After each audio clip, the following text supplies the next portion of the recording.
Hello, learners, and welcome back. Today we are going to talk about diagnostic assessment as it relates to criminal forensic assessment. First, I'm going to give us a broad overview, and then we're going to break down each of these steps. A diagnostic assessment for a forensic psychologist involves a thorough evaluation process aimed at diagnosing psychological conditions or disorders that are relevant to legal contexts. This type of assessment helps inform legal decisions and provides insight into the mental health and behavior of individuals involved in legal proceedings. So let's talk about a couple of key components here. First and foremost is going to be the clinical interview. Forensic psychologists use structured or semi-structured interviews to gather comprehensive information about the individual's psychological history, current symptoms, and functioning. And these interviews are tailored to address specific forensic questions and to provide context to the assessment. Next is psychological testing. Forensic psychologists may administer standardized psychological tests to assess various different domains, such as cognitive, emotional, and personality traits. These tests help in diagnosing mental health conditions and understanding how these conditions might impact the individual's behavior and functioning. So some examples would be the MMPI, the Wechsler Adult Intelligence Scale, the WAIS, the Rorschach Inkblot test. These are all commonly used in the forensic settings. We would be remiss if we didn't gather collateral information. When we do this, we are looking for records such as medical, criminal, educational. Perhaps we are doing interviews with family members or other relevant sources to help provide a really comprehensive view of the individual's psychological state and their history. We have to do behavioral observations. This looks like observing the individual's behavior during the assessment, and this can really provide valuable information into their mental state and how they interact with others. Perhaps there may be a component of risk assessment in forensic settings. Assessing the risk factors for violence, self-harm, recidivism is crucial if it's pertinent to the legal question at hand. And this assessment helps inform decisions about sentencing, treatment needs, and public safety. And lastly is the legal context. The assessment is going to be guided by the specific legal question or issue at hand, whether that's competency to stand trial, criminal responsibility, suitability for parole. The psychologist must tailor the evaluation to address these questions. So with regard to the purpose of the diagnostic assessment, first and foremost, we need to inform legal decisions. The findings from the diagnostic assessments are going to help the court make informed decisions about the individual's legal state, such as determining competency, mental state at the time of the offense, or appropriate sentencing. The diagnostic assessment can also be used for treatment planning. Forensic assessments inform recommendations for treatment or rehabilitation, helping to ensure that the individual receives the appropriate psychological support. We also want to be able to understand the individual's behavior. So diagnosing psychological conditions provides insight into the individual's behavior and their motivations, which are going to be very important for understanding their actions and ensuring fair legal outcomes, and as well as preventative measures. If we are assessing risk factors, forensic psychologists can recommend preventative measures to reduce the likelihood of future offenses or harm. There will be challenges that we must consider with regard to ethical issues. Forensic psychologists must navigate ethical issues related to confidentiality, dual roles, the potential impact of their findings on the individual's legal situation. We also need to maintain objectivity and avoid biases. This is going to be essential to ensure that the diagnostic assessment is fair and accurate. And psychologists must adhere to the legal and the professional standards to ensure that their assessments are valid, reliable, and applicable to the legal question at hand. So when we are going to be assessing the individual, we've got a couple of different steps that we're going to work through. First, we're going to be gathering data. This is going to be lots and lots of different types of data from different sources. Then we're going to organize that information and put it into context. Then we're going to try and come up with our differential diagnosis. And finally, we will come to our conclusions. So when we're working on a forensic case, we need to gather various different types of records to ensure a very comprehensive evaluation. These records provide context and background and corroborate information for the psychological assessment. Depending upon the case, the type of record that we may need to go and find can vary, but generally forensic psychologists are going to look for mental health records. We need to review the individual's physical and mental health history, including any past or current diagnoses, treatment, or hospitalizations. Some various different types of records that would fall under this category could be psychiatric evaluations, therapy or counseling notes, records of medications prescribed, any hospital stays, whether that's inpatient or outpatient, or substance use treatment.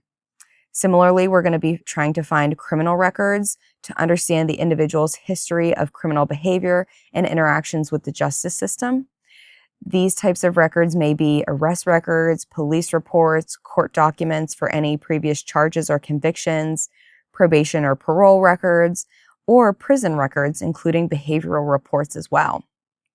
We may also be looking at educational records to evaluate the individual's cognitive development, their educational achievements, looking for any learning disabilities or special needs that may be relevant to the case at hand. To do this, we may look at report cards, transcripts, if the individual had an IEP, which stands for Individualized Education Plan, or similarly a 504 plan, any records from psychological testing that was performed in the school, or disciplinary reports or behavioral notes from the school staff. If it's applicable, we may be looking at employment records to gain insight into the individual's occupational functioning, including their ability to hold a job and any work-related behavioral issues. So these records may look like employment history, performance evaluations, disciplinary records from the workplace, workman's compensation, claims, or disability-related documents. We also want to look at family and social history to understand the individual's background, their family dynamics, social environment, which may be relevant for evaluations such as child custody cases or criminal responsibility. So these types of records may look like family court records, so divorce, custody, guardianship, could look like child welfare records, such as documents from Child Protective Services. These could also include social services records, such as welfare, housing, or foster care, as well as records related to domestic abuse or violence. Similarly, and we touched on this a minute ago, but any type of psychological testing or prior evaluations, these may be previous forensic evaluations. Maybe the individual had been tested previously for competency or criminal responsibility. Maybe there was past psychological test results, perhaps looking at intelligence or personality, any type of past neuropsychological assessments or mental status exams. Those are going to be very useful for us.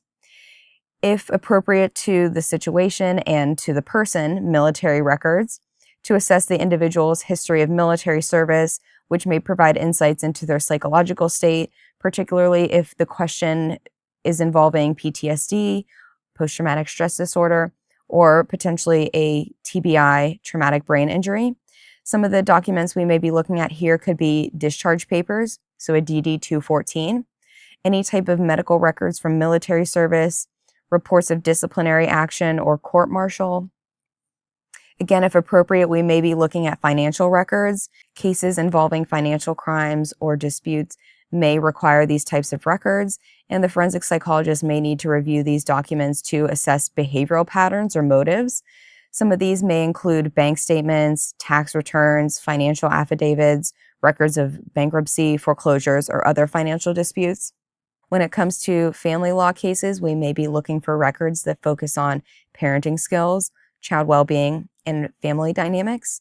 These types of records may include custody evaluation reports, supervised visitation notes, parenting class records, and any child abuse investigative reports. We may also be looking at witness impact statements or depositions to gather information from those who have observed the individual's behavior or can provide context to the forensic evaluation. These could be depositions, affidavits from family members or employers or colleagues, victim impact statements in criminal cases. We may also be looking at incident or accident reports, cases involving personal injury, violence, or accidents Reviewing incident reports provides detailed accounts of what happened and the circumstances surrounding that event. These may include police or security incident reports, accident reports for car accidents or workplace incidents, and records from EMS or paramedic reports. And lastly, legal records, which we kind of touched upon already. This is just going to help us understand the individual's current and past legal issues, such as court orders. Maybe those are protection orders, sentencing reports, plea agreements, guardianship, or conservator documents. So let's talk about why records are important. Records are going to help us confirm or challenge the individual's self-reporting and provide additional evidence to support conclusions. A broad array of records ensures a fuller understanding of the individual's psychological state, their behavior, and the circumstances.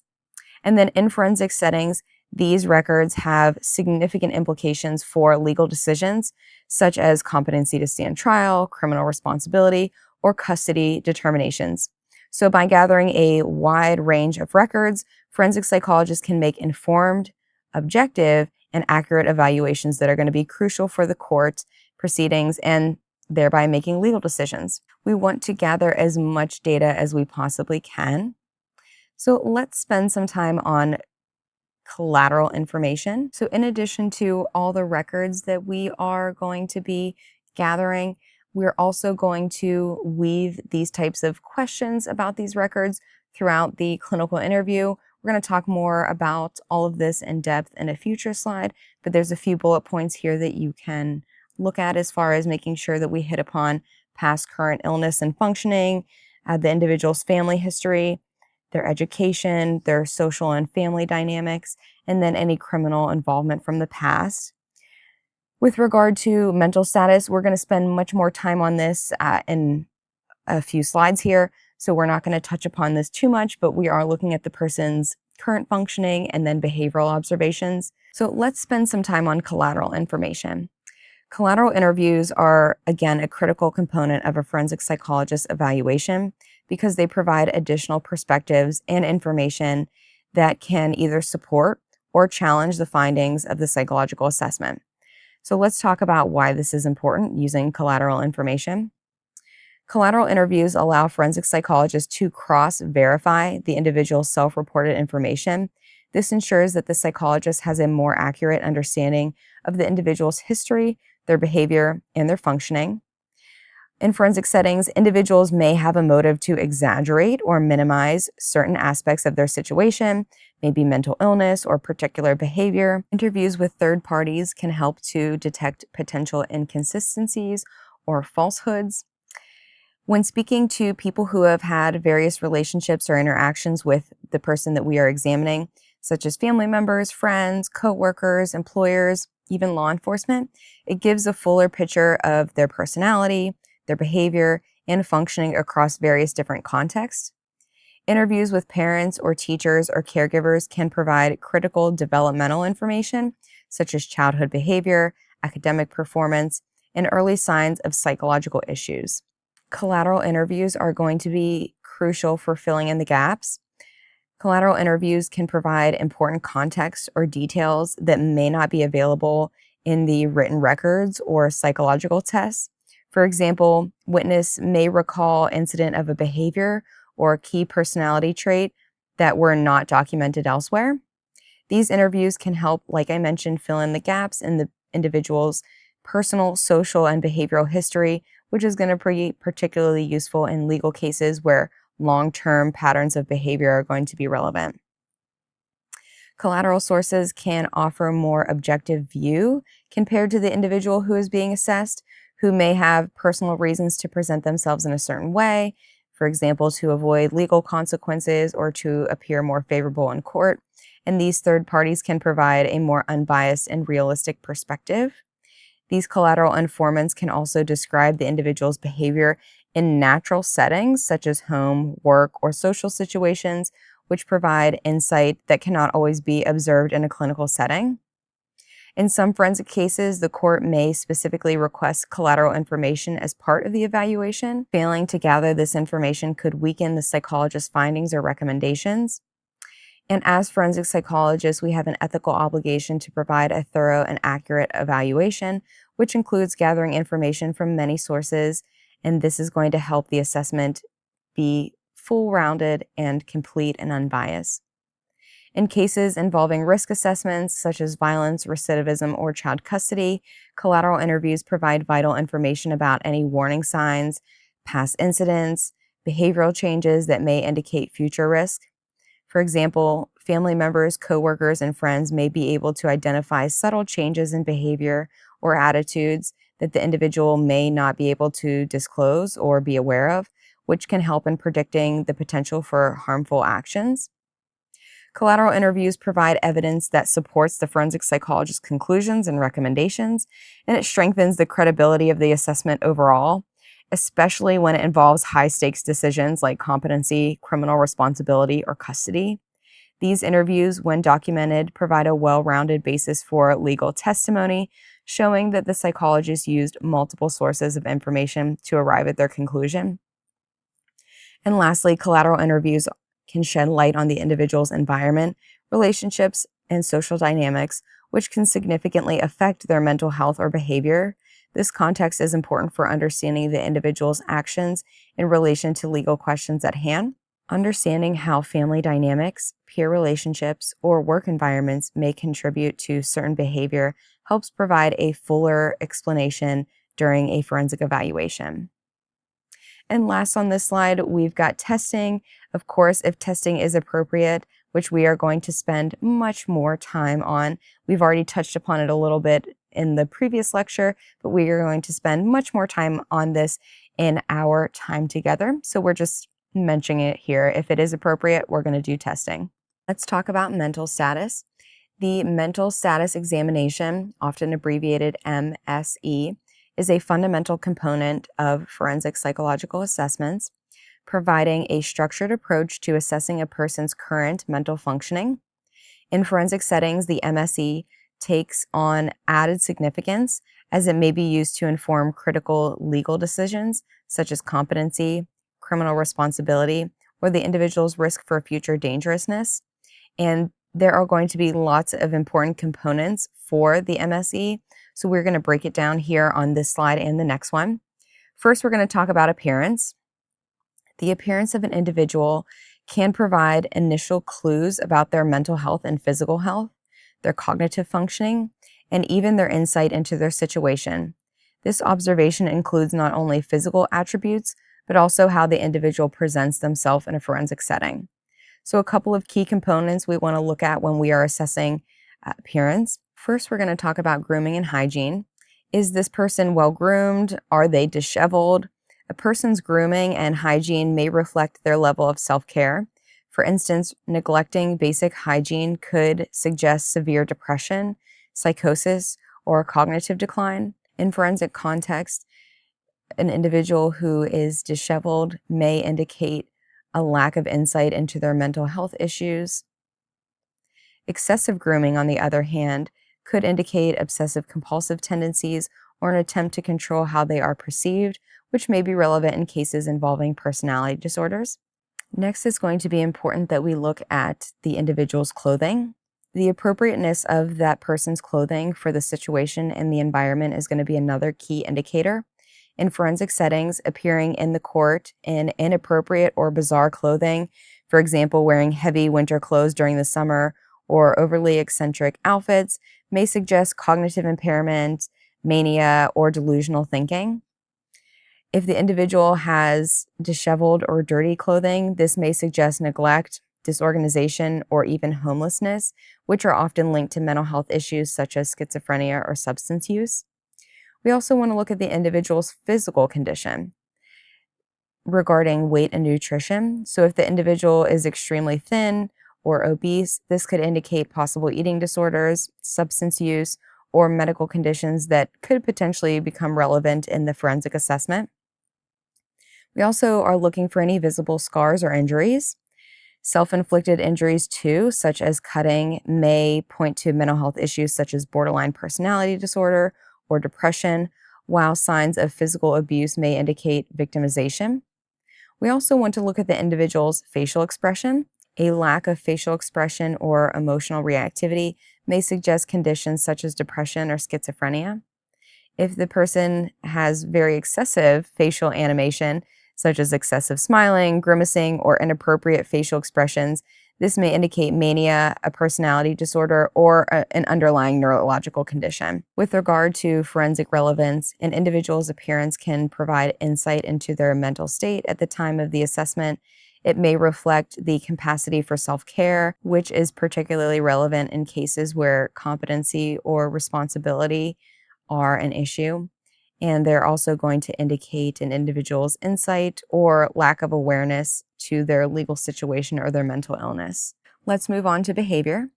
Behavior refers to how the individual acts during the evaluation and includes their physical movements, motor activity, and general conduct.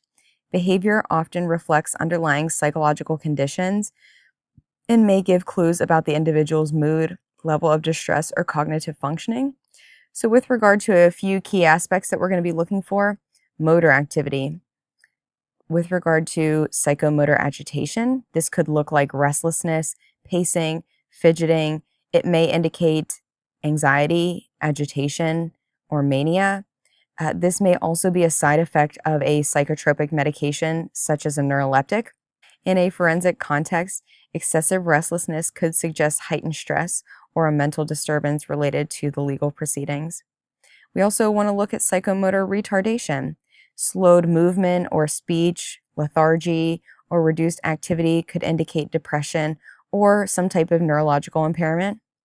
Does the person have involuntary movements such as tremors or facial tics?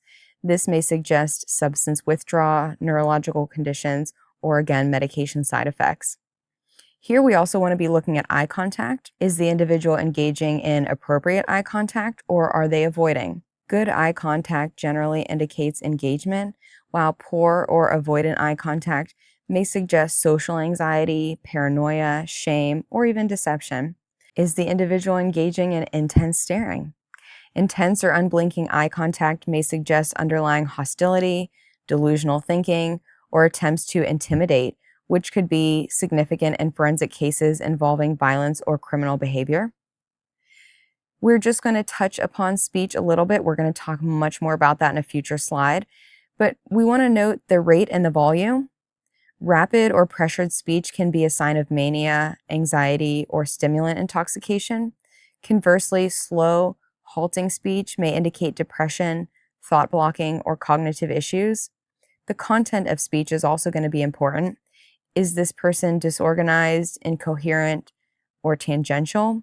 This speech may point to psychotic disorders, while limited or monosyllabic speech may reflect depression, trauma, or uncooperativeness. We also want to look at body movements and posture. Is the individual engaging in an aggressive or defensive stance? Standing or sitting in an aggressive or defensive posture may indicate hostility, anger, or suspicion, which again may be relevant to our case if we are looking at violent behavior. Is the individual slumped or collapsed? This may suggest depression or resignation, especially in cases where the individual faces very serious charges or severe legal consequences. At the extreme, catatonic behavior, this looks like a complete lack of movement, and it may indicate severe psychiatric conditions such as schizophrenia or major depressive disorder. So within the forensic setting, an individual's behavior is going to provide critical insights into their emotional state and their level of cognitive functioning. Certain behaviors like agitation, hostility could reflect dangerousness or risk factors for violence, while slowed behavior may suggest incompetence or mental incapacity. Observing behaviors also informs assessments of cooperation or potentially malingering, which is essential in forensic settings. So let's move on to attitude. Attitude refers to how the individual interacts with the examiner and the general approach or demeanor they display during the assessment. Attitude can be a reflection of the individual's willingness to participate in the process, their understanding of the legal situation, and their psychological state. So a few key aspects we need to look at. Are they cooperative versus uncooperative? A cooperative attitude suggests that the individual is engaged, willing to provide information, and capable of participating meaningfully in the evaluation process. An uncooperative or hostile attitude may indicate mistrust of the process, anger towards the legal system, or a personality disorder such as antisocial or borderline personality disorder. It may also suggest malingering or an attempt to manipulate the outcome of the evaluation. We want to know if this person is open or guarded. An open attitude typically reflects that the individual is forthcoming with information and more likely to provide an accurate account of their mental state and behavior. A guarded or defensive attitude could suggest paranoia, anxiety, or an attempt to conceal information. This may be particularly relevant in forensic cases where the individual is trying to downplay or hide symptoms that may affect their legal standing. We want to know if the person is suspicious or paranoid. Paranoid individuals may express mistrust towards the examiner, feel that they are being watched, or display hypervigilance. In forensic settings, paranoia can be a sign of certain mental health conditions, such as schizophrenia spectrum disorders, delusional disorders, or personality traits relevant to legal questions of competency or responsibility. Also, we want to note how engaged they are with the examiner. Are they overly friendly or inappropriately familiar? This could be a sign of a mood disorder such as mania or personality disorder, while an overly submissive or deferential attitude may suggest feelings of powerlessness or low self-esteem. If the individual is detached or aloof, this could indicate emotional blunting, disassociation, or an attempt to distance themselves from the evaluation due to anxiety or a desire to avoid confronting their legal situation. So, the forensic relevance of assessing attitude within the mental status exam is going to help us determine engagement levels. The individual's attitude towards the evaluation process is important for determining their willingness to participate and whether they understand the seriousness of the legal matter. An uncooperative or suspicious, guarded attitude may raise concerns about potential for malingering or intentional deception, which is going to be critical. Next, let's talk about level of consciousness. This refers to an individual's degree of alertness and responsiveness to their environment. It is one of the first things a forensic psychologist evaluates as it sets the stage for assessing cognitive and psychological functioning. This component is particularly relevant in cases where a brain injury, substance use, or mental illness may impact consciousness. First, we want to look at, is the person alert? An individual is fully awake, attentive, and able to engage in conversation. They respond promptly and appropriately to stimuli. An alert state suggests that the individual can actively participate in the evaluation, which is crucial for determining competence to stand trial or providing relevant information to the court. Or perhaps our defendant is lethargic. The individual may be drowsy, but they can be roused and respond meaningfully to questions or stimuli, but perhaps their responses may be slower than normal. Lethargy could indicate the presence of a mental condition, substance use, or depression. Perhaps it's also a side effect of a psychotropic medication.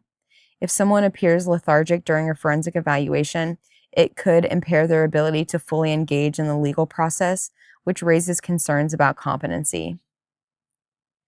Furthermore, the person may be obtunded. This individual requires more vigorous stimulation, such as shaking, to be aroused, and may be confused or sluggish when awakened. This level of consciousness indicates significant impairment, possibly due to severe mental illness, brain injury, or drug intoxication, again, raising questions about their competency, their ability to make decisions, or to simply understand the legal proceedings. Or is the individual in a stupor state? If the individual is nearly unconscious and only responds minimally to even painful stimuli, such as a little pinch or a pinprick, responses from a person such as this would often be nonverbal or inappropriate. In this state, meaningful participation in a legal evaluation is impossible. Stupor may result from severe brain injury, overdose, or psychosis, and it may indicate serious impairment in mental function that could play a role in the criminal responsibility assessment. Stupor may result from severe brain injury, overdose, or psychosis, and indicates a serious impairment in mental functioning. Lastly, comatose. If the individual is completely unresponsive and unconscious and does not respond to any stimuli, including pain.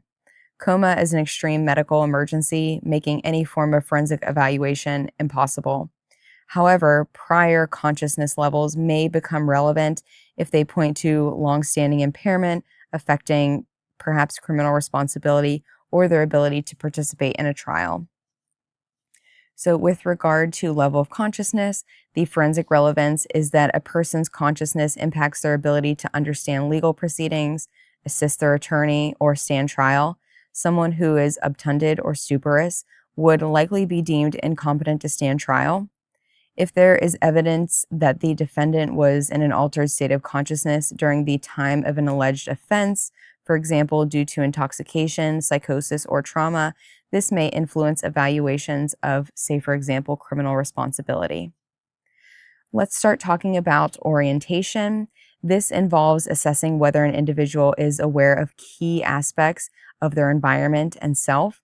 A forensic psychologist typically evaluates orientation to time, place, person, and situation. Disorientation can signal cognitive or mental impairment, which has direct implications in forensic assessments. So let's talk about these various types of orientation. First is orientation to time. This involves awareness of the current date, the time, and a general understanding of the passage of time. With regard to forensic significance, disorientation to time could indicate memory problems, delirium, dementia, or other neurocognitive disorders, which may affect an individual's recollection of events related to the crime or their ability to follow legal proceedings. Orientation to place, this involves an awareness of one where they are physically. So this could be the city, the state, the specific location, such as a courtroom or a hospital. And the significance around this is that if an individual is disoriented to place, they may not understand where they are, such as in a courtroom, and that's really going to impact their capacity to participate in their own defense. Orientation to person, this involves an awareness of one's own identity and the identities of those around them, such as recognizing a family member, their attorney, or the forensic examiner. And the significance for this is that disorientation to person could indicate severe psychiatric disorder, brain injury, or intoxication. An inability to recognize key figures in the legal proceedings may suggest incompetency to stand trial. Lastly, orientation to situation. This involves understanding why they are in a particular setting, such as why they are being evaluated or why they are in court. The significance around this is that an individual who is disoriented to their legal situation may not comprehend the charges against them or the purpose of the legal proceedings, which is necessary in determining competence or, for example, criminal responsibility. So, with regard to forensic relevance of orientation directly is related to the defendant's ability to understand the nature of the legal proceedings against them, to assist in their defense. Disorientation in any of these domains we just covered raises concerns about competency. If the individual was disoriented during the time of the offense, it may suggest cognitive impairment or intoxication, potentially affecting evaluations of criminal responsibility or mitigating factors. Lastly, on this slide here, let's talk about mood and affect. Mood refers to the individual's sustained emotional state, while affect refers to the outward expression of their emotions. These two often get mixed up, so I'm going to say that one more time. Mood refers to the individual's sustained emotional state, while affect refers to the outward expression of their emotions. So in forensic assessments, mood and affect help to determine whether the person's emotional state is appropriate, stable, and congruent to the situation, which is important for evaluating their mental health and making legal considerations. First, we're going to talk about mood. Mood is the subjective emotional state reported by the individual. It is long-lasting, and it gives insights into the person's underlying experience. So a few types of mood that we're going to talk about: euthymic, This also just means normal. The person reports feeling emotionally stable or normal. Depressed. The individual reports sadness, hopelessness, a lack of interest in activities that they once enjoyed, which may be indicative of major depressive disorder or other mood disorders. Anxious. Excessive worry or fear often reflects anxiety disorders or acute stress. Manic. The person feels overly energetic, euphoric, or irritable. This is often associated with bipolar disorder. Angry or hostile. This may reflect a range of conditions from personality disorders to situational responses to the legal case. Let's talk about affect. Again, affect is the observable emotional expression. It is assessed through nonverbal cues such as facial expressions, the tone of voice, and body language, and is considered in relation to the individual's mood and context. So some types of affects that we're going to be looking at: full range. The individual's affect shifts appropriately with conversation. Maybe they are smiling at positive topics and then appearing sad when discussing topics of loss. Blunted or flat affect. This involves limited or absent emotional expression, often seen in depression or schizophrenia. In forensic cases, flat affect may suggest emotional numbness or a disconnection from the gravity of the legal circumstances. Labile affect. This involves rapid, unpredictable changes in emotional expression, often seen in mood disorders or emotional instability, such as borderline personality disorder. And lastly, incongruent affect. When an individual's affect does not match their mood or the situation, for example, laughing when discussing a serious or tragic event may suggest underlying psychosis or a mood disorder. So let's talk about the forensic relevance of mood and affect. With regard to mood disorders, depression, anxiety, or mania are common in individuals being evaluated for forensic purposes, and these conditions can impact their behavior at the time of the offense, their memory for the events, and their ability to engage in legal proceedings. With regard to competency to stand trial, severe emotional disturbances such as profound depression or mania may interfere with the individual's ability to rationally assist their attorney or participate in court proceedings. With regard to criminal responsibility, an individual's mood or affect at the time of the offense may provide insight into whether they were in control of their actions. For example, manic episodes and bipolar disorder could reduce an individual's capacity for self-control, affecting decisions about criminal responsibility. So, several more key components for the mental status exam. Here, we are going to talk about language. Language assesses both receptive and expressive abilities, meaning how well the individual understands language and how effectively they can communicate their thoughts. Some key aspects that we're going to be looking at here: fluency. This includes the flow of speech, vocabulary richness, and absence of abnormal speech patterns. Fluent language indicates normal functioning, while non-fluent or effortful speech may suggest aphasia, a brain injury, or neurodegenerative disorders. The significance around fluency is that disordered fluency, such as stuttering or word-finding difficulties, may reflect underlying neurological problems that may impair the individual's ability to communicate effectively in court or during their evaluation. We also want to be looking at coherence and grammar. Individuals could use grammatically correct sentences that make sense. Individuals should use grammatically correct sentences and make sense in the context of the conversation. Disorganized or incoherent speech may indicate psychosis, schizophrenia, or cognitive decline, potentially affecting their capacity to understand legal proceedings or answer questions meaningfully. Comprehension. Assessing how well an individual understands spoken language or written materials, or their ability to follow multi-step instructions. Poor comprehension may reflect intellectual disabilities, brain damage, affecting their competency or their understanding of their rights. Speech rate and tone. Pressured speech, which means someone's talking too fast, may indicate mania, while slowed speech could suggest severe depression or psychosis.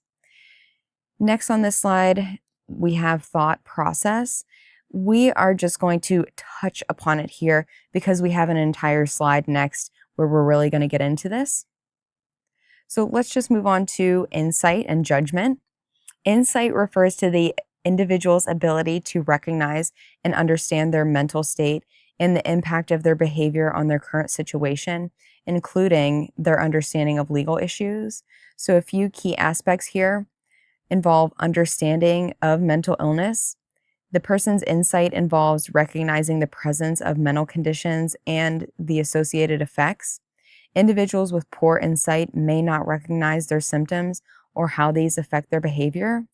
Lack of insight is common in psychotic disorders, mania, and some personality disorders, which may influence their responsibility for actions or competence to participate in their defense. We also want to know if the individual is aware of their legal situation. So insight referring to their understanding of why they're being evaluated, the charges against them, and the legal process. If an individual lacks insight into their legal situation, they may be deemed incompetent to stand trial as they cannot participate meaningfully in their defense or understand the consequences of the legal proceedings against them. Judgment. This is the ability to make reasoned decisions, especially when faced with challenging situations, and to understand the consequences of actions. This aspect is often assessed by asking hypothetical questions or evaluating past behaviors. So a few key aspects we want to look at here are problem solving. We want to know about the individual's ability to weigh options, predict consequences, and choose appropriate courses of actions. Impaired judgment could suggest underlying mental health issues such as mood disorders, substance use, cognitive impairment, which may have contributed to the criminal behavior or the poor decision making in a legal context. We want to ask about real life decisions such as managing finances, which can reveal practical judgment. Poor decision making in everyday life may indicate the presence of a psychiatric disorder or cognitive dysfunction that raises concerns about the individual's ability to comprehend legal processes or the implications of their actions. We also want to know about moral and ethical decisions. Judgment is also assessed through hypothetical moral dilemmas. For example, what would you do if you found a wallet on the street? An inability to appropriately respond to ethical scenarios may indicate impaired decision-making abilities due to mental illness. This may affect legal decisions regarding competency or criminal responsibility. Moving on to attention span and concentration, these refer to one's ability to focus on tasks, to maintain mental effort, and to avoid distractions. These abilities are often assessed through tasks requiring sustained attention. So a couple of key components here are going to be sustained attention. We may evaluate a task such as this by using digit span, asking someone to repeat numbers forward and backward. Maybe we'll give them some simple arithmetic problems that require some mental focus. And the significance around sustained attention is that if an individual has poor attention or poor concentration, this may be indicative of ADHD, anxiety, depression, perhaps a brain injury, all of which could affect an individual's ability to understand legal proceedings and recall events related to the offense. Task switching, which is the ability to shift focus from one task to another. To assess this, we may use a test such as the trail making test. And the forensic significance around this is that if someone has a difficulty switching between tasks, this can signal cognitive impairments such as a traumatic brain injury or dementia. This may impact their decision-making and their ability to participate in the legal proceedings. We also want to look at distractibility. If someone is excessively distractible, this may reflect anxiety, mania, or schizophrenia. In a forensic setting, difficulty focusing could hinder an individual's ability to work with legal counsel, stay engaged during a trial, or provide relevant and reliable testimony. Next up is memory. This assessment involves examining different types of memory, including short-term, long-term, and working memory, which are all crucial for understanding past events, recalling relevant legal information, and participating in the court. So first, let's look at short-term memory. This is tested by asking individuals to recall words or numbers after a few minutes. Problems here may indicate brain damage, dementia, or acute mental illness. Impaired short-term memory can affect an individual's ability to remember recent events, such as instructions from legal counsel or details of the crime. Long-term memory involves recalling information from the distant past, such as personal history or significant life events. Impaired long-term memory might indicate neurological disorders or traumatic brain injuries, which could raise issues about the reliability of testimony or recollections of events surrounding a crime. Working memory, the ability to hold and manipulate information over short periods of time, for example, mentally solving a problem. Impaired working memory could indicate issues with cognitive processing, making it difficult for individuals to follow complex legal arguments or instructions from an attorney. So overall, memory in forensic settings is going to help identify perhaps malingering, so exaggerated or faking memory deficits. Discrepancies between objective tests and claimed memory problems may suggest an attempt to manipulate the legal process.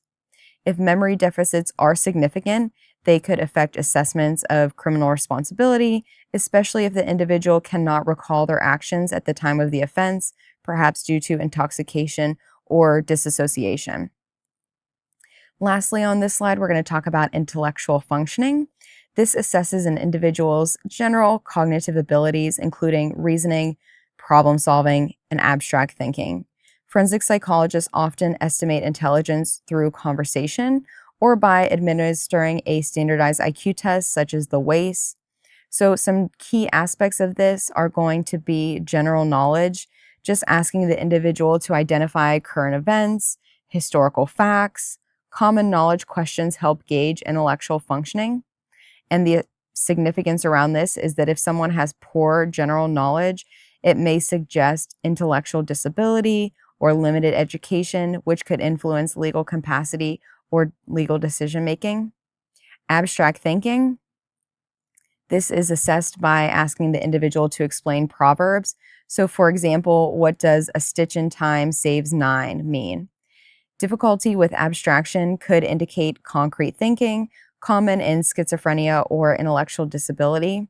If someone has poor abstract thinking, could affect an individual's ability to grasp complex legal concepts or make informed decisions about their defense. Reasoning skills. Asking the individual to solve problems or explain how they would handle hypothetical situations helps assess logical thinking. Impaired reasoning can affect legal competence, especially in cases where the individual needs to make decisions about plea bargains or their defense strategy. Vocabulary. The richness of one's vocabulary can provide an indirect estimate of intelligence. Poor vocabulary may indicate intellectual disabilities or cognitive decline, both of which are relevant to competency evaluation. When we measure thought, we do so through one's speech. In a forensic case, the mental status evaluation involves evaluating both content of thought and thought process to assess an individual's cognitive and psychological functioning. These components are critical for understanding the nature of a person's thoughts, their ability to reason, and whether any abnormalities in thinking influence their behavior or legal competence. The distinction between thought content, what a person is thinking about, and thought process, how they are thinking, is vital in forensic context, particularly when evaluating conditions such as psychosis, delusions, and cognitive impairment. First, let's talk about thought content. Thought content refers to the themes and subjects occupying the individual's mind. It encompasses specific ideas, beliefs, preoccupations, and obsessions that the individual expresses during the evaluation. In a forensic context, abnormal thought content can significantly influence criminal behavior, legal responsibility, and the individual's ability to engage in legal proceedings. So let's talk about a couple of key aspects here. Delusions, these are fixed false beliefs that are resistant to reasoning or contrary evidence. Delusions may be highly relevant to forensic cases because they may lead to criminal acts or explain certain behaviors. For example, a person with paranoid delusions may believe that others are plotting against them, leading them to act violently in self-defense. Delusions of grandeur, believing that one has special powers or importance, or delusions of persecution, believing one is being targeted or harmed, may suggest psychotic disorders like schizophrenia or delusional disorder, and this could affect assessments of criminal responsibility or competency to stand trial. Obsessions, these are recurrent intrusive thoughts or impulses that are distressing or difficult to control. Obsessions can lead to compulsive behaviors, often seen in obsessive compulsive disorder, OCD. In forensic cases, these obsessions could drive certain criminal behaviors or interfere with the individual's ability to participate in their legal defense. Phobias, irrational or excessive fears of specific objects or situations. In some cases, extreme phobias can explain avoidance behaviors or irrational actions that lead to legal involvement, but they are generally less relevant in terms of criminal responsibility. Preoccupations, persistent focus on specific thoughts or themes such as guilt, health, or religious concerns. Persistent preoccupations with guilt or sin could point to mood disorders like depression or religious components of mania. For example, a person may act out violently under the belief that they are carrying out a religious mission, which could be relevant to insanity defenses or criminal responsibility evaluations. We want to look at suicidal or homicidal ideations. These thoughts are of great concern in forensic settings. Suicidal ideation may indicate depression or hopelessness, relevant in competency evaluations or risk assessments in correctional settings. Homicidal ideation may be important for assessing dangerousness or risk of future violence, directly affecting sentencing or the need for civil commitment. Paranoia and irrational suspicion or mistrust of others, often involving belief of hidden motives or intentions to cause harm. Paranoia can lead to dangerous or violent behaviors, particularly in cases where individuals act defensively or preemptively against perceived threats. This is relevant in criminal responsibility and assessments of potential future violence. Magical thinking, the belief that one's thoughts or actions can influence unrelated events. For example, believing that thinking about a disaster will cause it to happen.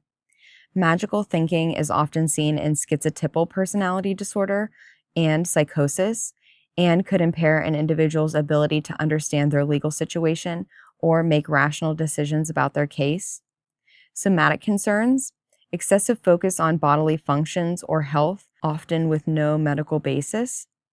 Somatic delusions, for example, believing that one's organs are rotting on the inside, can indicate delusional disorder or somatic symptom disorder. These delusions may explain bizarre behaviors that lead to legal issues or reflect significant mental illness impacting legal capacity. So let's briefly cover the forensic relevance of thought content, and then we'll move on to thought process. So with regard to criminal responsibility cases, abnormal thought content, such as delusions or obsessions, can play a key role in determining whether an individual had the capacity to understand the nature of their actions or to conform their behavior to the law at the time of the offense. Competency to stand trial, individuals with severe thought content abnormalities may lack the ability to understand legal proceedings, communicate effectively with their attorney, or make rational decisions about their defense. And as far as risk assessment goes, thoughts of harm, such as homicidal ideation or extreme paranoia, are critical for assessing the risk of future violence and dangerousness. So let's move on to thought process, which refers how the individual thinks, including organization, flow, coherence of their thoughts. Unlike thought content, which focuses on the ideas themselves, thought process examines how these ideas are connected and whether they make sense in a logical, structured way. Disruptions in thought processes can signal underlying psychiatric or cognitive disorders that may influence legal behavior or capacity. So, a few key aspects we're going to look at here are logical and coherent thinking. In normal thought processes, ideas flow logically from one to the next. The individual can articulate thoughts in an organized and understandable way. An individual with logical thought and coherent thinking is likely to be able to engage meaningfully in legal proceedings, make informed decisions about their defense or their legal strategy. Perhaps someone has tangential thinking. Their responses or their thoughts go off on a tangent and they never return to the original point. Tangential thinking is common in disorders like schizophrenia or bipolar disorder. This disorganization can interfere with the individual's ability to provide coherent testimony, follow court proceedings, or effectively communicate with their legal counsel. Circumstantial thinking, when an individual provides excessive, unnecessary detail before eventually answering the question or reaching their point. While circumstantiality is less severe compared to tangential thinking, it still indicates a cognitive disorganization that could complicate legal proceedings or testimony, especially in lengthy or complex cases. Flight of ideas, rapidly shifting from one idea to another with only a superficial connection between the topics, is very common in mania. Flight of ideas is the hallmark of manic episodes in bipolar disorder, and this could impair the individual's ability to follow the legal process, make rational decisions, or control impulsive behavior. In severe cases, this could be relevant to assessments of criminal responsibility or competency to stand trial. Loose associations. The individual's thoughts are disconnected or very loosely related with little or no logical connection between them. Loose associations is often seen in schizophrenia or other psychotic disorders. This severe disorganization could impair the individual's ability to understand or communicate effectively in the court, raising questions about competency and the reliability of their testimony. Word salad. This is a complete breakdown of logical thought where speech becomes incoherent or nonsensical, often with jumbled or irrelevant words. Word salad is indicative of very severe psychosis in schizophrenia or potentially certain forms of dementia. An individual presenting with this thought process would likely be found incompetent to stand trial due to their inability to engage in any type of coherent communication. Perseveration, the repetition of the same idea, word, or phrase, even when it's no longer relevant to the conversation. Perseveration may be seen in brain injury, obsessive compulsive disorder, or schizophrenia. This suggests cognitive rigidity or disorganization, potentially impacting the individual's ability to follow legal procedures or engage meaningfully with legal counsel. Thought blocking. This is a sudden stop in a flow of thought where the individual becomes silent or loses track of their thought mid-sentence. Thought blocking is often associated with schizophrenia or severe anxiety. In forensic cases, this can be relevant in understanding the individual's cognitive functioning, especially their ability to recall events or provide consistent testimony. Derailment, a pattern of speech in which thoughts jump from one topic to the next with no logical connection. It's similar to loose associations, but it's more pronounced. Derailment is seen in psychosis, manic episodes, or severe cognitive impairment, indicating significant mental illness that may impact the individual's ability to participate in court proceedings. So let's talk about the forensic relevance of thought process. With regard to competency to stand trial, individuals with severe disorganization in their thought processes, such as the flight of ideas, loose associations, or word salad, may lack the cognitive clarity necessary to understand legal proceedings or assist in their defense. With regard to criminal responsibility, disordered thinking at the time of the offense may suggest diminished mental capacity, potentially leading to defenses like insanity or diminished responsibility. And testimonial reliability, severe impairments in thought process can raise questions around the reliability of one's testimony. So we need to remember a few key pieces of information. Time is a luxury whenever it comes to working in the forensic context. So I would encourage you to know the topics that you want to cover beforehand and have notes or an interview guide with you. You want to be prepared before meeting with the defendant so that you bring what it is that you need with you and ask as many questions as time will possibly allow for. If possible, we want to try to build rapport with the defendant. This is going to be important for a number of reasons.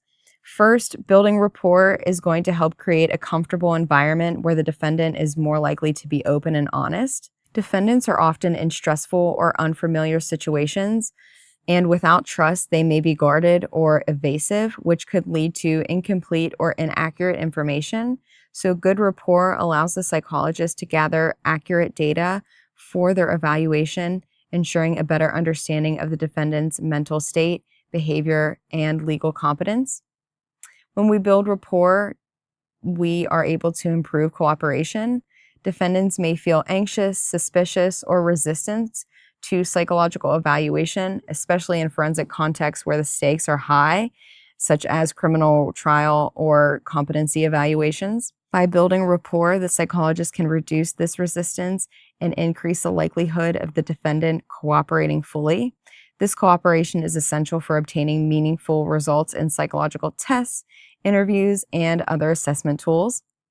Many defendants, particularly those with a history of mental illness or trauma, may feel mistrustful of authority figures, including psychologists. Building rapport helps reduce this mistrust and facilitates the evaluation process. In forensic cases, defendants may be concerned about how the evaluation could impact their legal outcomes. So a psychologist's effort to establish trust can help alleviate some of these concerns.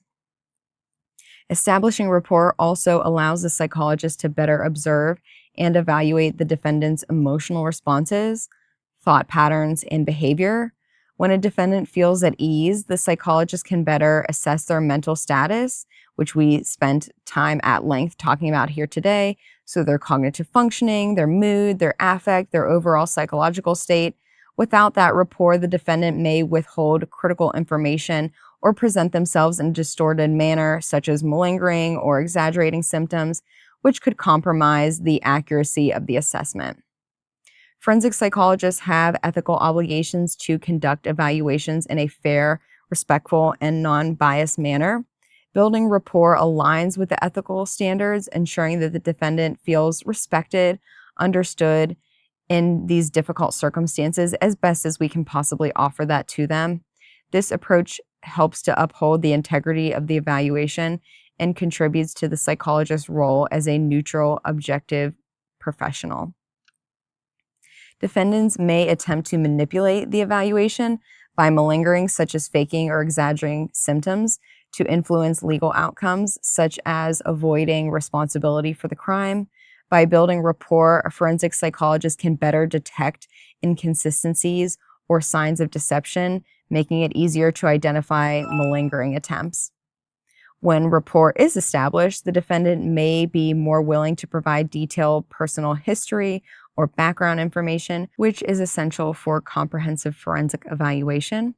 This information may include medical history, medical records, which is essential for providing a comprehensive evaluation.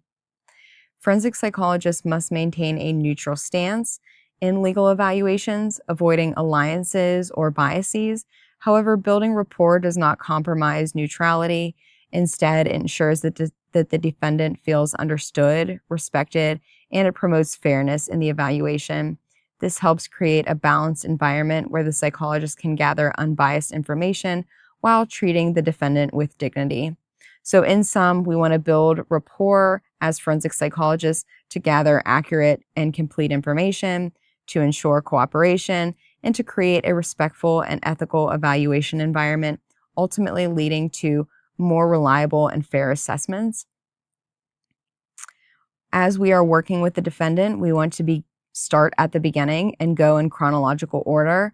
Oftentimes, the defendant may bring something up that's important, but it's out of order.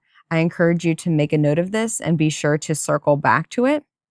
Also, a few things that we don't want to forget to ask about: illness of relatives. We know that mental illness often has a very strong genetic component, so this could be important. Early relationships and losses, any combat trauma or regular trauma history, perceptions of or feelings about childhood. Did they feel wanted? Did they feel loved? What was their relationship like with their parents and guardians? And that data is necessary for the forensic question at hand, which is going to vary from case to case and what is it that you're being asked to evaluate. So now we need to put the signs and symptoms into context.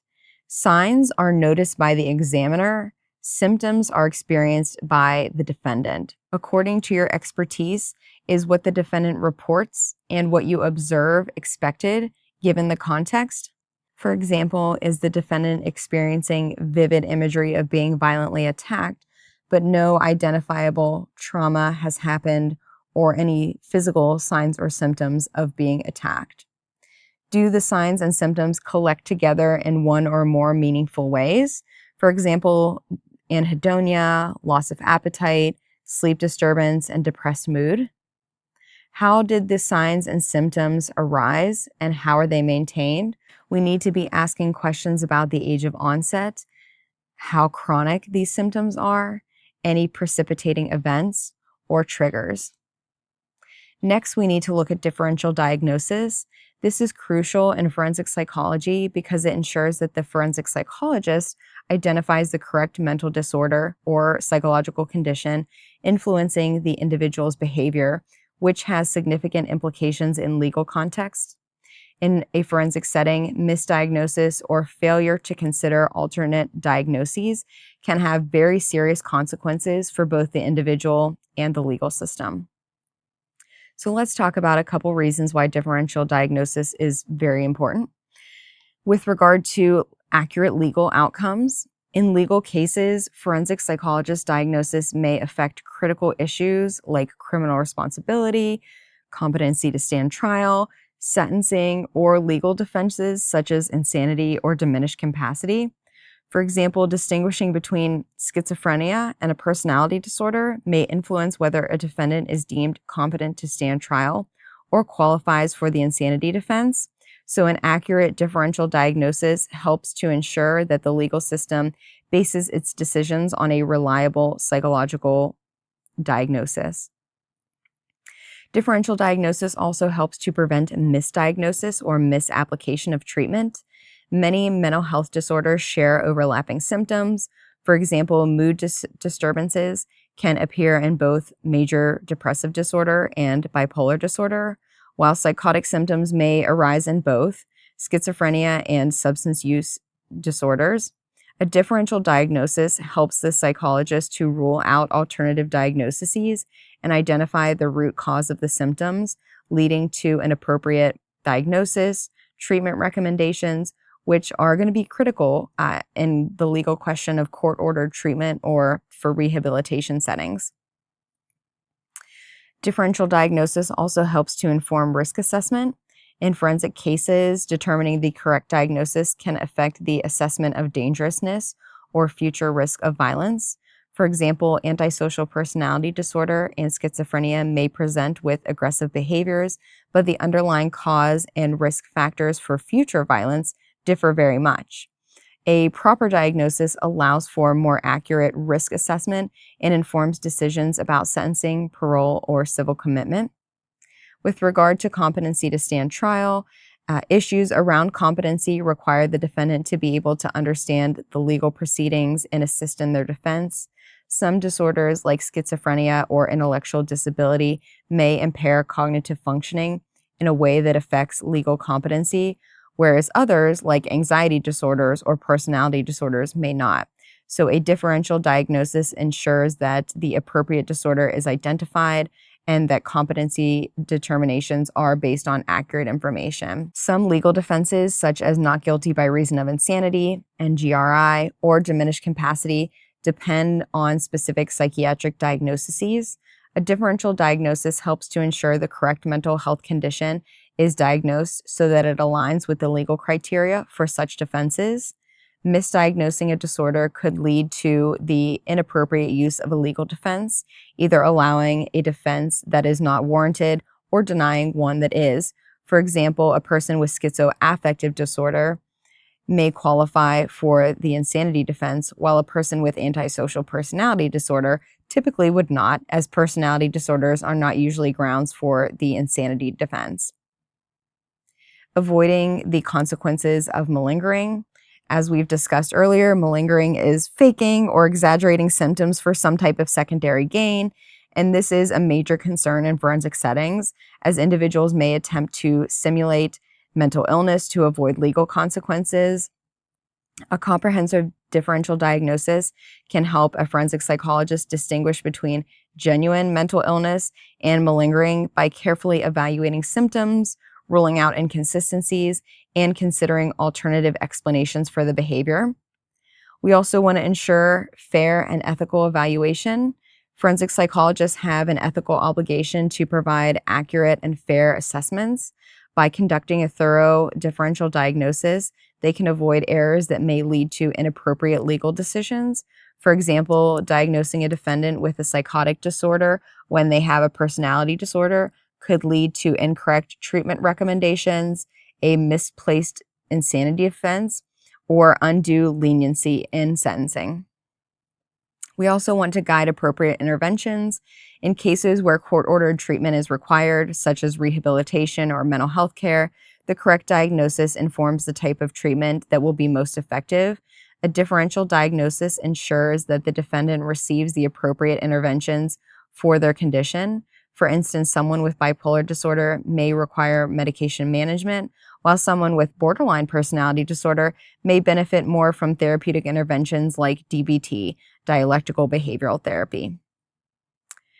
In civil cases, such as personal injury, disability claims, child custody disputes, differential diagnosis plays a key role in determining the impact of mental health symptoms on functioning.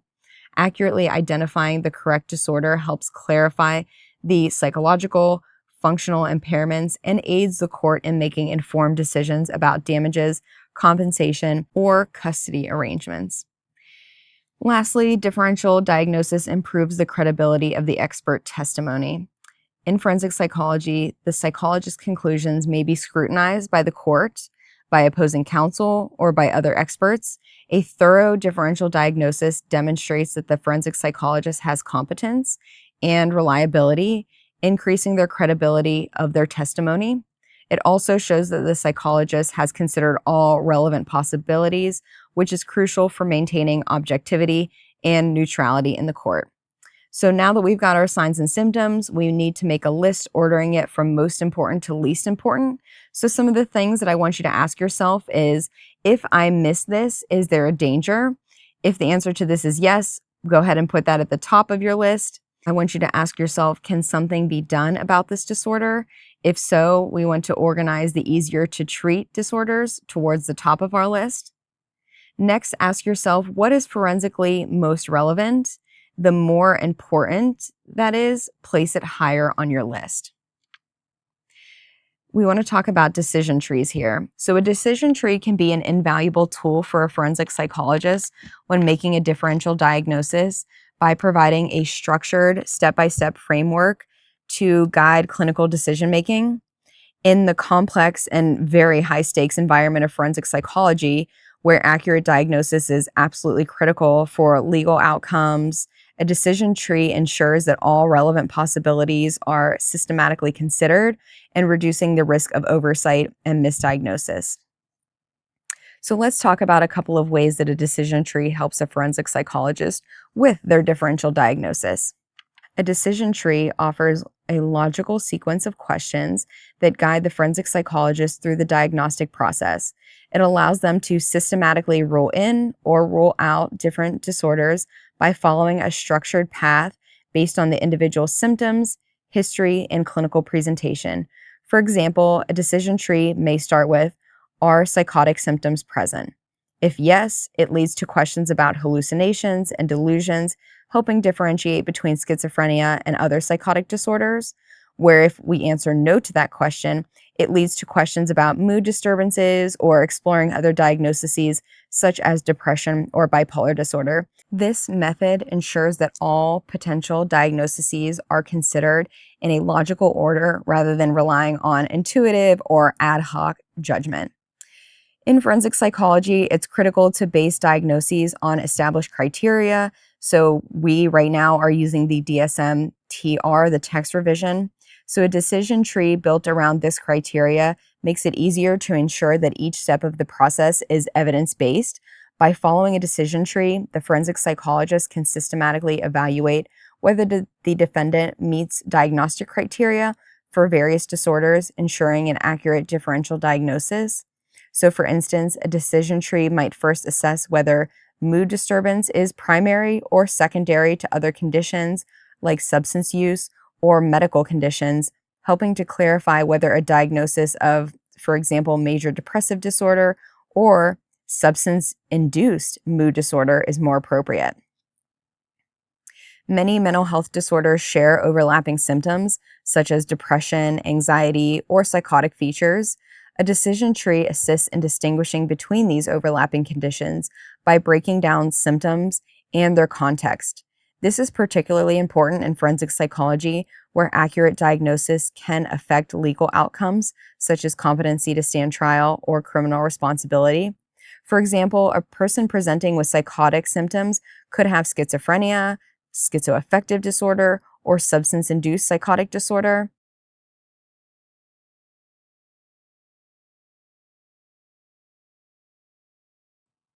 The decision tree would include questions about the duration of symptoms, the presence of substance use, and whether mood disturbances are present to differentiate between these diagnoses.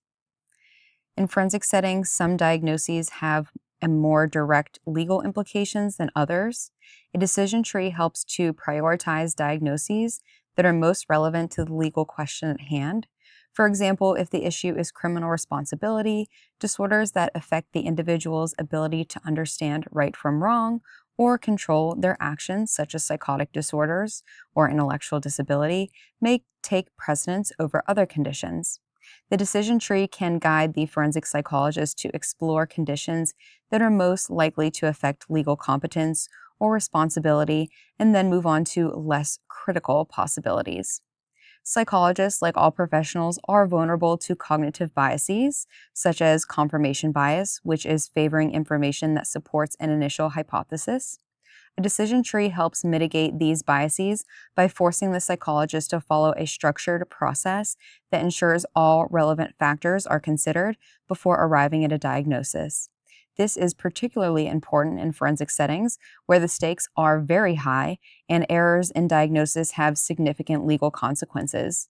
For instance, if a psychologist initially suspects bipolar disorder, the decision tree would require them to evaluate alternative diagnoses such as borderline personality disorder or schizophrenia based on the defendant's symptoms, preventing premature conclusions. Forensic cases involve complex symptomatology oftentimes, with co-occurring disorders such as substance use disorders and mood disorders, or complicated psychosocial histories. A decision tree breaks down these complexities into manageable steps, making it easier for the psychologist to process and analyze the information. For example, a case where a defendant presents with symptoms of anxiety and depression and a history of substance abuse, the decision tree can help guide the psychologist through the process of assessing whether the substance use is causing or exacerbating the psychiatric symptoms, differentiating between a primary mood disorder and a substance-induced mood disorder. Forensic psychologists must adhere to ethical and legal standards in their practice, which includes providing accurate, thorough, and unbiased assessments. A decision tree ensures that a psychologist has considered all relevant possibilities and has not overlooked any critical diagnostic criteria. This is especially important when the diagnosis influences legal decisions such as sentencing, competency, or civil commitment. The decision tree provides documentation of the thought process, which can be particularly valuable in the psychologist's findings if they are later scrutinized in court. In forensic evaluations, defendants often present with complex histories, such as trauma, co-occurring mental health disorders, or substance abuse. A decision tree ensures that the psychologist takes all relevant factors into account and doesn't miss any important aspects of the defendant's presentation. So, for example, a defendant may have a history of childhood trauma, along with symptoms of post-traumatic stress disorder and substance abuse. The decision tree would guide the psychologist in considering how the trauma interacts with current symptoms and whether the substance abuse is a coping mechanism or a primary disorder. Forensic psychologists often use a combination of psychological tests, interviews, and behavioral observations.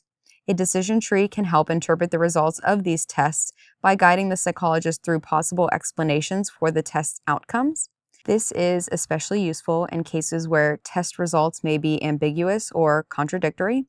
For instance, if cognitive testing indicates a possible intellectual disability, a decision tree would direct the psychologist to evaluate whether low scores are due to developmental factors, malingering, or depression, leading to a more accurate differential diagnosis. In forensic settings, individuals may attempt to feign or exaggerate symptoms for legal advantages, such as avoiding criminal responsibility. A decision tree helps the forensic psychologist differentiate between genuine mental health conditions from malingering by including questions that explore the consistency of reported symptoms with known psychiatric conditions and the presence of external incentives. For example, a decision tree might guide the psychologist to investigate whether psychotic symptoms are present during the formal evaluation but absent in collateral interviews or behavioral observations, raising the possibility of malingering. You can also make a list of rule in, rule out, and deferred at this time. So as we move on to our next slide, we are going to see a decision tree. This is just one example here. These can be very helpful, especially when things get really complicated, which in forensic psychology they often do. So feel free to pause the video and take a closer look if you'd like, but this is just an example. There's a lot more where this came from. So some additional considerations that we need to think about. We need to decide if there is one or more comorbid diagnoses. And if there are they distinct, or do these diagnoses simply share the same symptoms? Does one cause the other? If we cure one, does the other one go away? So lots of questions to ask ourselves. We should indicate which is the primary, which one is most relevant, which may be causing the problems that we're seeing, and which one may be most serious. And the answer to these may be the same, or they could potentially be different. If we have differential diagnoses, we can order additional tests or medical testing to rule in or out various conditions. For example, perhaps we may ask for an MRI to rule in or rule out an acquired neurological condition or injury.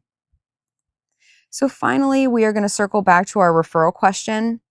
What are the diagnoses that we've come up with and which are relevant to the legal question at hand? Based on all the information that we've gathered, can you point to previous times when these symptoms have caused or interfered with forensically relevant behavior? What are the treatment options available to address the forensically relevant behavior? What kinds of treatment is the defendant likely to respond to? And here we might think about the risk needs responsivity model. So that is all that I have for you today. You are doing great, you're learning a lot, and I'm going to see you in our next lecture.